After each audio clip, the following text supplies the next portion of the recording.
PG&E says it made its decision based on the forecast of dry, hot, and windy weather, which poses a higher risk for fires and potential damage to the electric system. Now, here's what you need to know. The first round of shutoffs will begin in the Sierra foothills around 2 o'clock this afternoon. Here in the Bay Area, shutoffs will hit the North Bay 1 hour later at 3, but San Mateo and Kern counties have a little more time to prepare. They won't see outages until about 1 a.m. tomorrow. And some schools in Santa Rosa are letting the kids go home early before the power turns off. KPIX 5's Jackie Ward spoke to the parents.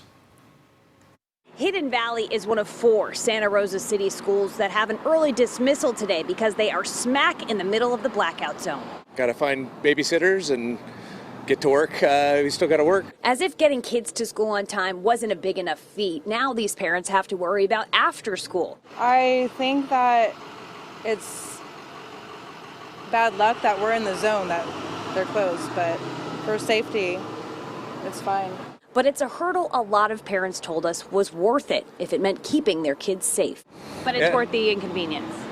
I think so. If you keep them safe. If there's danger, I think we need to be dismissed early and go home and be safe. We have to get the message out to parents that they need to pick up early today, but we've done that with phone calls and emails, and we're hoping that parents can just come a little bit earlier. It'll be safer for everyone. Beth Burke is with Santa Rosa City Schools. She says the early dismissals are being done at the request of the city to avoid any potential traffic problems when the lights go out.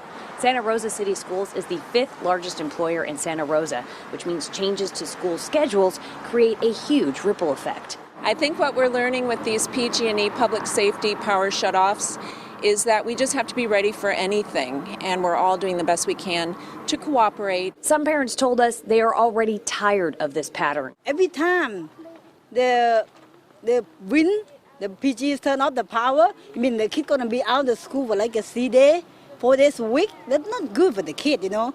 And say PG&E needs to improve their infrastructure. Maybe the PG should work more better than that, you know, just like a win every year, all year long, right? And turn off every time like that, no good. The same 4 schools that have an early dismissal today will not have school tomorrow. In Santa Rosa, Jackie Ward, KPIX 5. And we have also learned that 3 other Santa Rosa schools are ending classes early and staying closed tomorrow. Maria Carrillo High School, Rincon Valley Middle, and Santa Rosa Accelerated Charter School. At last check, PG&E's website for the page was the shutoff was not working during that shutoff earlier, but KPIX 5 has your survival guide for the outages on air and online, kpix.com. We have a checklist of what to get at the store before the next power shutdown and what to do if your power is turned off. And a red flag fire warning now in effect for the entire North Bay, the East Bay Mountains and valleys. The red flag warning will be in effect for you starting at 3 p.m. and the Santa Cruz Mountains starting at 7 p.m. And this red flag warning will be in effect through tomorrow afternoon because of northerly to northeasterly winds gusting up to 40 miles per hour, mountain peaks up to 60 mile per hour winds, low relative humidity values, so an extreme fire danger. Let's check the winds, and we are watching those offshore winds start to kick in, especially inland. 16 mile per hour winds in Pleasanton, 13 in Livermore, 16 in Antioch, and 22 mile per hour winds out of the north in Fairfield.